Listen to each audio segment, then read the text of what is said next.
আয়াতটি পাঠ করে আপনার বুকে ফু দিন। জিন শয়তান আর আপনার কাছেই আসতে পারবে না, আপনার থেকে 100 গজ দূরে থাকবে সবসময়। প্রিয় ভাই বোনেরা, আপনাকে তো কোনো ক্ষতি করতেই পারবে না, আপনাকে দেখিয়ে পালাবে যে সে এমন একটি আয়াত জানে, সে আয়াতটি পাঠ করলেই আমার অবস্থা খারাপ হয়ে যাবে, এই জন্য আপনার কাছে আর আসবে না। আপনি যখনই বুঝতে পারবেন আপনাকে অনেক ডিস্টার্ব করে, জ্বালা যন্ত্রণা করে, আয়াতটি পাঠ করে দিবেন, সে দৌড়াতে দৌড়াতে পালাবে, আর পিছনের দিকে তাকানোর তার সুযোগ থাকবে না। যত শক্তিশালী এবং কঠিন জিন হোক না কেন, একেবারে দূর দূর হয়ে পালিয়ে যাবে, আপনার কাছে আর আসতেই পারবে না। প্রিয় ভাই বোনেরা, অনেকে কমেন্ট করে থাকেন যে জিন শয়তান আছে কিনা। অবশ্যই আছে।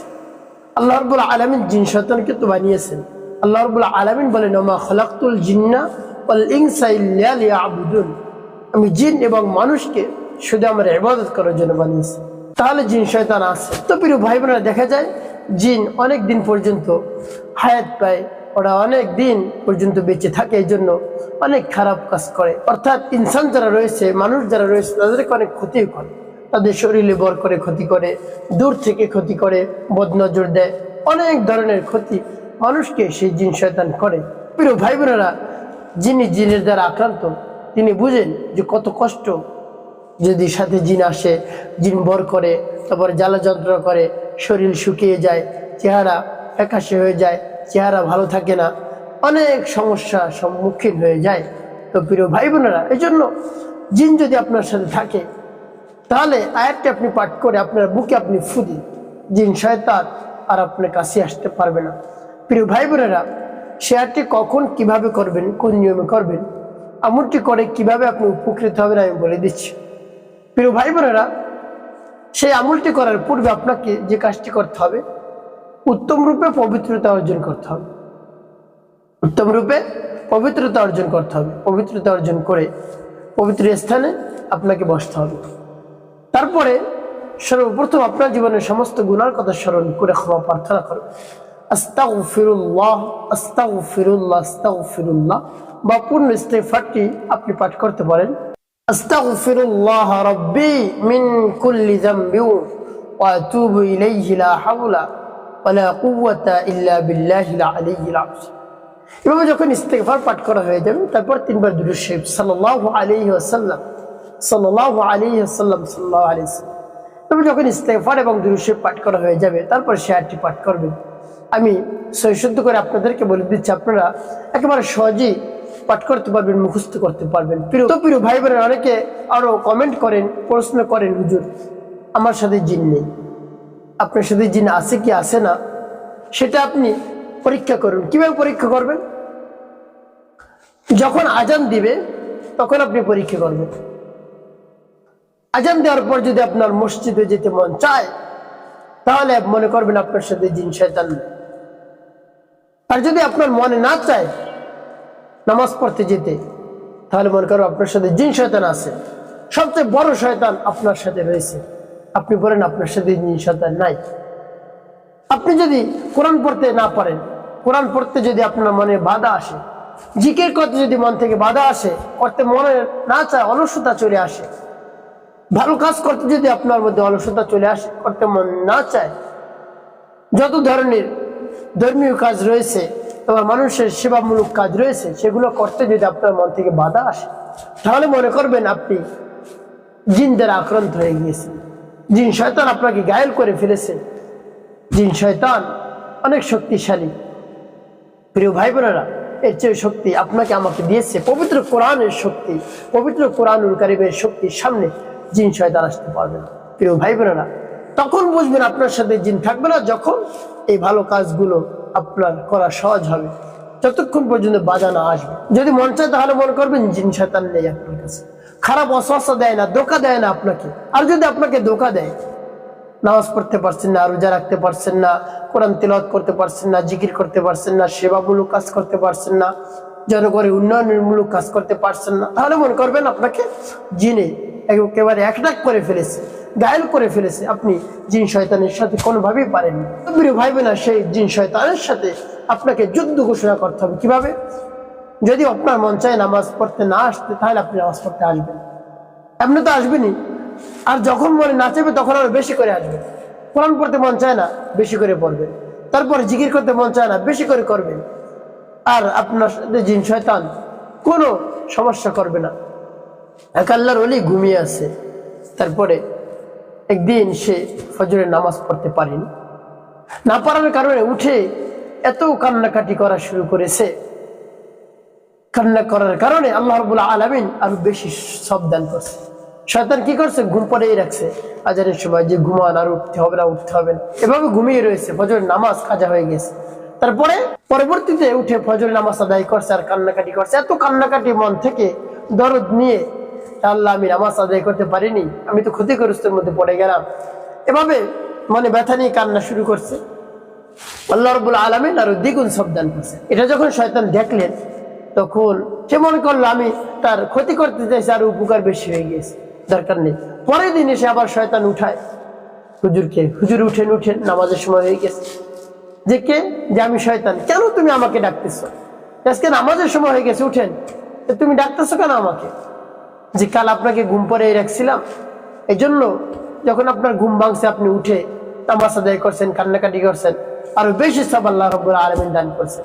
আজকেও যদি ঘুম পড়ে রাখি তাহলে তো আমার কোনো লাভ হবে না, এই জন্য আজকে উঠিয়ে দিই, আবার না কোন কান্না শুরু করে।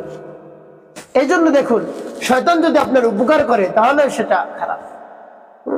শত্রু আপনার যদি উপকার করে তাহলে মনে করবেন এর মধ্যে কোনো সমস্যা আছে, না হয় সে এমনিতে উপকার করতে আসে। এই জন্য শয়তানের উপকারও শয়তান। এই জন্য শয়তান থেকে সাবধান, আপনাকে সাবধান হতে হবে, সাবধানতা অবলম্বন করতে হবে। শয়তানের পায়, শয়তানের ওয়াসওয়াসায় একেবারে গায়েল হওয়া যাবে না। শয়তানের যেটা আপনাকে কোনোভাবেই ক্ষতি করতে না পারে সেদিকে আপনাকে অবশ্যই লক্ষ্য রাখতে হবে। প্রিয় ভাই বোনেরা, তো সে আমলটি কেমন করে করবেন আমি বলে দিয়েছিলাম। পবিত্রতা অর্জন করবেন, পবিত্র স্থানে বসে ইস্তিগফার দুরূদ শরীফ পাঠ করবেন, তারপরে সেই দোয়াটি পাঠ করবেন। যখন দোয়াটি পাঠ করবেন, এর পূর্বে আল্লাহ রাব্বুল আলামিনের কাছে বলবেন, হ্যাঁ আল্লাহ, আপনার কোরআনের শরণাপন্ন হয়েছে, আপনি আমার আমলকে এবং সময়কে কবুল করুন আর আমার সমস্যার সমাধান করুন। প্রিয় ভাই বোনেরা, আমি আপনাদেরকে আয়াতটি বলে দিচ্ছি, আয়াতটি শেষ করার পরে পরবর্তীতে কি কি করবেন বলে দিচ্ছি, এবং কোন সূরার আয়াত সেটি বলে দেব।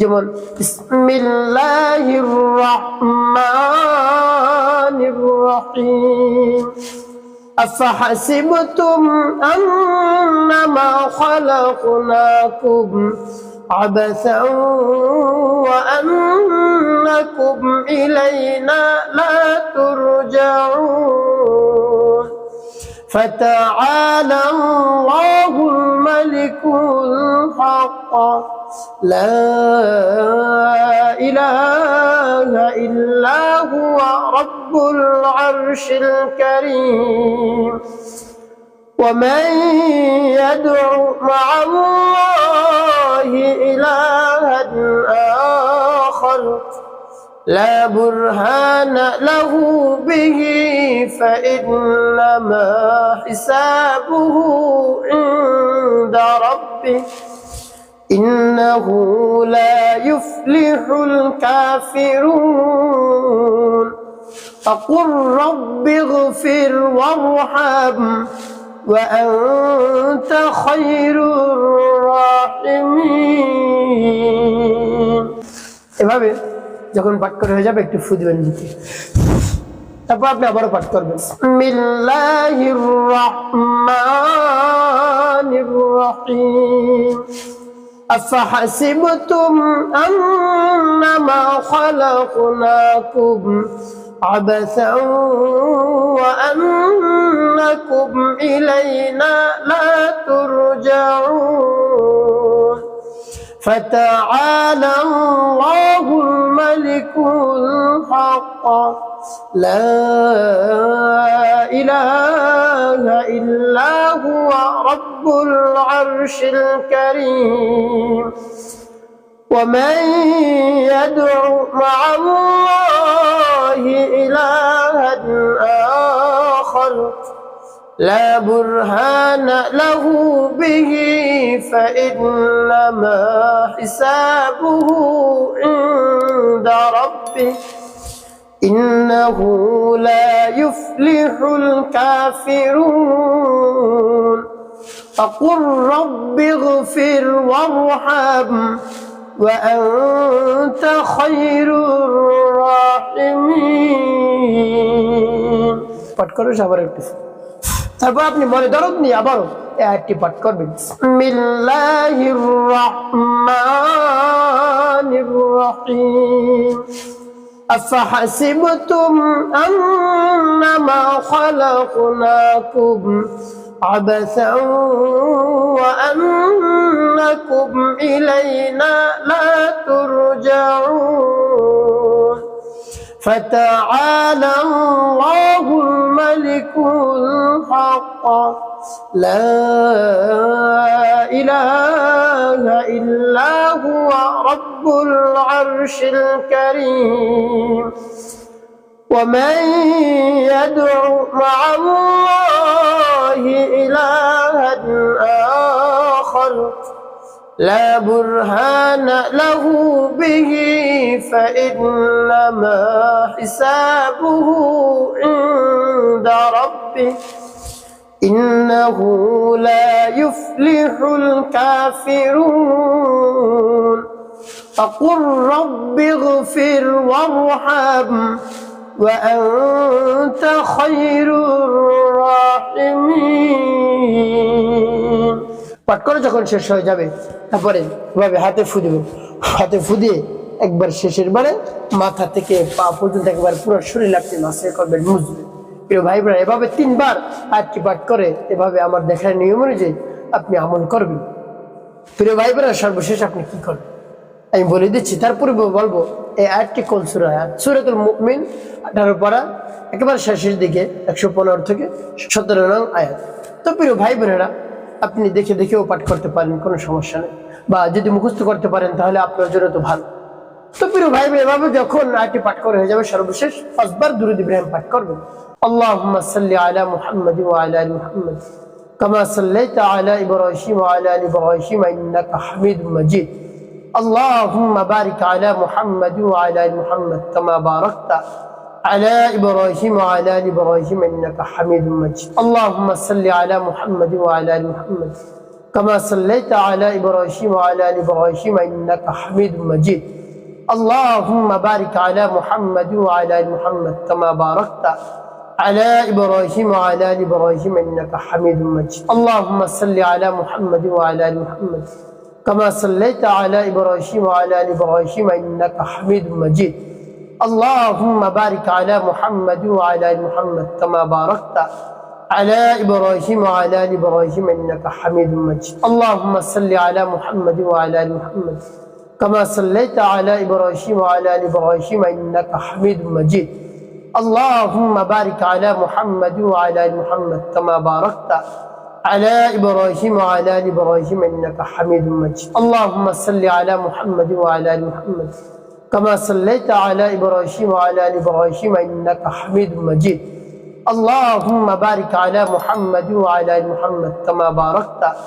على إبراهيم وعلى آل إبراهيم إنك حميد مجيد এভাবে যখন দুরূদ ইব্রাহিম পাঠ করা হয়ে যাবে দুটি ফু দিবেন দিয়ে দর্শকের মুখ প্রিয় ভাই বোন আপনার আমলটি করা হয়ে গেল এভাবে যদি আপনি আমলটি করতে পারেন অবশ্যই আপনার শরীর থেকে জিন শয়তান পালিয়ে যাবে আর আসতে পারবে না আপনাকে দেখেই সে পালাবে প্রিয় ভাই বোনেরা যত শক্তিশালী জিন শয়তান হোক না কেন কোরআনের সামনে কোরআনের আয়াতের সামনে কোরআন তেলাওয়াতের সামনে তারা আসতেই পারবে না কোনোভাবে আসতে পারবে না জ্বলে পুড়ে একেবারে সারখার হয়ে যাবে ইনশাআল্লাহ প্রিয় ভাই বোনেরা এভাবে আমল শেষে রব্বি কারীমের কাছে হাত উত্তোলন করবেন বলবেন আল্লাহ আমার আমলকে সময়কে কবুল করুন আপনি হলেন আমাদের মালিক আমাদের খালিক আমাদের হায়াত দাতা জীবন দাতা রিজিক দাতা সবকিছু আপনি দিয়ে থাকেন আল্লাহ আমার এই সমস্যার সমাধান করে দিন জিন দ্বারা আমি আক্রান্ত হয়ে পড়েছি বদনজর দেয় জিন আল্লাহ আমার অনেক ক্ষতি করে আপনি সেই ক্ষতি নষ্ট করে দিন এভাবে পরিপূর্ণ বিশ্বাস এবং আস্থা নিয়ে আমলটি করবেন দেখবেন অবশ্যই উপকৃত হতে পারবেন